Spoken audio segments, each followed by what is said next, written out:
राजा विक्रमादित्य के पास खुद भगवान चलकर क्यों आए थे, आइए जानते हैं इस कहानी के माध्यम से। लगभग 2000 साल पहले संपूर्ण भारत में राज करने वाले प्रसिद्ध सम्राट विक्रमादित्य थे। ये उज्जैन के चक्रवर्ती सम्राट भी थे। राजा विक्रमादित्य का पूरा नाम विक्रमसेन था। सिंहासन बत्तीसी और विक्रम बेताल की अनोखी कहानियां महाराज विक्रमादित्य के ही संबंध से जुड़ी हैं। राजा विक्रमादित्य की कहानियों से जीवन में सच्चाई और सफलता का मार्ग मिलता है। इन कहानियों में आपको कई अलौकिक और रोचक प्रसंग देखने को मिलते हैं, जिन पर यकीन करना नामुमकिन सा होता जा रहा है। भारत में कई महान शासक आए, लेकिन राजा विक्रमादित्य की गिनती आज भी सर्वश्रेष्ठ राजाओं में से एक है। सम्राट विक्रमादित्य न्यायप्रिय शासक होने की वजह से लोग इन्हें आदर्श राजा के रूप में देखते थे। अपनी साहस और पराक्रमी बुद्धि से इतिहास में कई लड़ाई जीतकर इतिहास में अपना नाम रोशन किया। इनकी ऐतिहासिक पराक्रमी राजा की हजारों कहानियां, जिसे पढ़कर लोगों का हौसला और भी मजबूत होता है। महेश्वरी नामक जैन भिक्षु के अनुसार उज्जैन के एक बहुत ही महत्वपूर्ण शासक गर्दा भिल्ला ने अपनी शक्ति का दुरुपयोग किया और सरस्वती नामक एक सन्यासी का अपहरण कर लिया। सरस्वती के भाई ने मदद के लिए शासक के दरबार में आए। शक शासक ने उसकी मदद की और युद्ध में गर्दा भिल्ला से सन्यासिनी सरस्वती को मुक्त किया। कुछ समय बाद गर्द भिल्ला को जंगल में छोड़ दिया गया, जहां जंगली जानवरों द्वारा उसका शिकार हो गया। राजा विक्रमादित्य इस गर्दा भिल्ला के पुत्र थे। अपने पिता के साथ किया गया दुर्व्यवहार को देखकर राजा विक्रमादित्य ने बदला लेने का फैसला किया। यहाँ शक शासकों को अपनी भव्य शक्ति का अंदाजा था। उन्होंने पश्चिमोत्तर भारत में अपने शासन का विस्तार करना शुरू किया था। साथ ही अपना राज्य फैलाने लगे और हिंदुओं पर जुल्म अत्याचार करने लगे। शक शासकों का अत्याचार बढ़ता गया।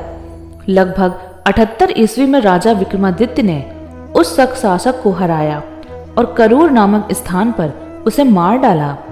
कई आम लोगों और ज्योतिषियों ने इस आयोजन के लिए महाराजा को सकारी की उपाधि और एक नए विक्रम संवत की शुरुआत की।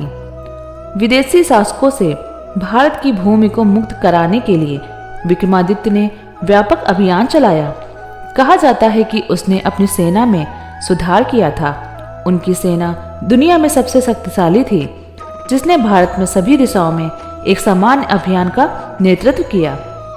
इसके साथ ही भारत को विदेशी और अत्याचारी शासकों से मुक्त भी कराया था। वीर सम्राट राजा विक्रमादित्य का परिचय। महान सम्राट विक्रमादित्य का जन्म 102 ईसा पूर्व हुआ था।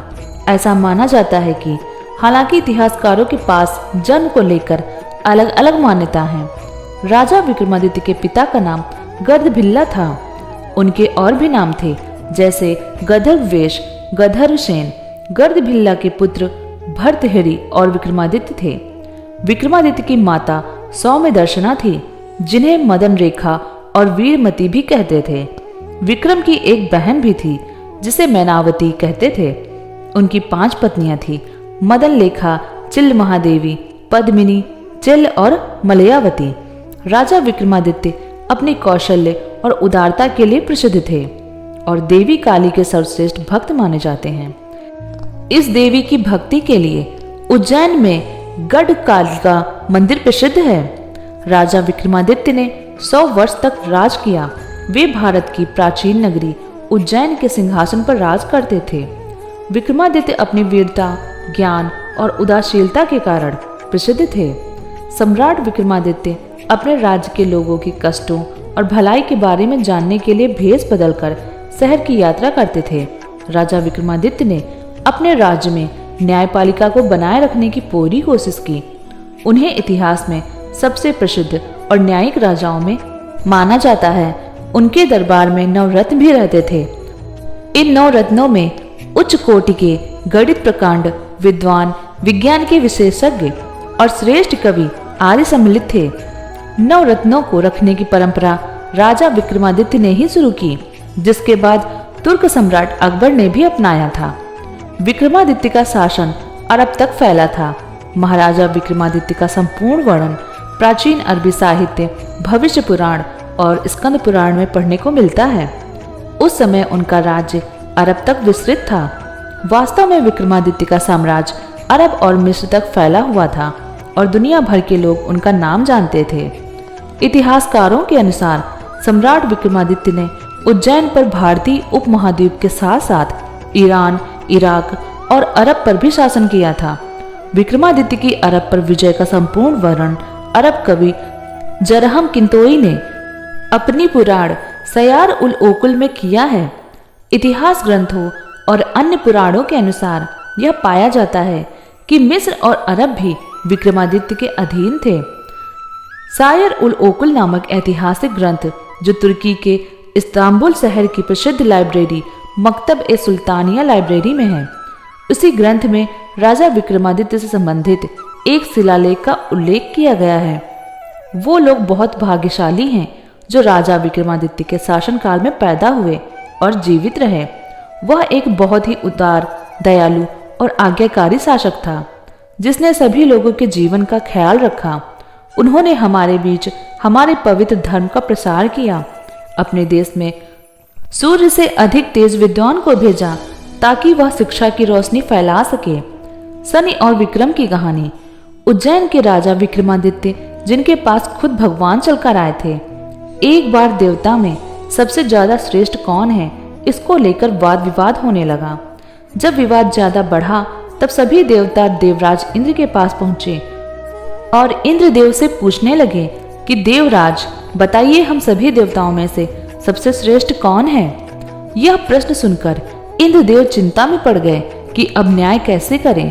तभी उनके मन में विचार आया कि उज्जैन के राजा विक्रमादित्य श्रेष्ठ और न्यायप्रिय हैं। वे इस प्रश्न का हल जरूर बताएंगे। यह सोचकर सभी देवता विक्रमादित्य के पास पहुंचे और उनसे पूछते हैं कि हम सभी देवताओं में सबसे अधिक श्रेष्ठ कौन है। यह प्रश्न सुनकर विक्रमादित्य ने सभी धातु, सोना, चांदी, कांस, पीतल, लोहा आदि धातु के आसन बनवाए और सभी देवताओं को उन पर आसन पर बैठने के लिए कहा और फैसला करते हैं कि जो सबसे आगे बैठा है वह सबसे श्रेष्ठ है। उस हिसाब से इंद्रदेव सबसे आगे बैठने के कारण श्रेष्ठ माने गए और शनिदेव सबसे पीछे थे। यह बात सुनकर शनिदेव को क्रोध आता है और गुस्से में विक्रमादित्य को कहते हैं, तुमने मेरा अपमान किया है, जिसका दंड तुम्हें अवश्य भुगतान करना पड़ेगा। उसके बाद विक्रमादित्य के जीवन में शनि का प्रकोप पड़ने लगता है और इस प्रकोप से वह निष्ठानुभूत हो जाता है। शनि के प्रकोप से राजा विक्रमादित्य के हाथ पैर काटकर चौराहे पर फेंक दिए जाते हैं। इसी दौरान एक तेली मनुष्य को दया आती है और वह उसे अपने घर ले जाता है। एक दिन राजा विक्रमादित्य दीपक राग गा रहे थे। यह ऐसा गीत है जिसे गाकर मोमबत्ती को जला सकते हैं। गीत से सभी मोमबत्ती प्रकाशित हुई। उसी समय नगर की राजकुमारी वहां से जा रही थी। राजा का गीत सुनकर वह राजा से विवाह की मांग करती है और वह शादी करते हैं। इस दौरान विक्रमादित्य का शनि का प्रकोप समाप्त हो जाता है।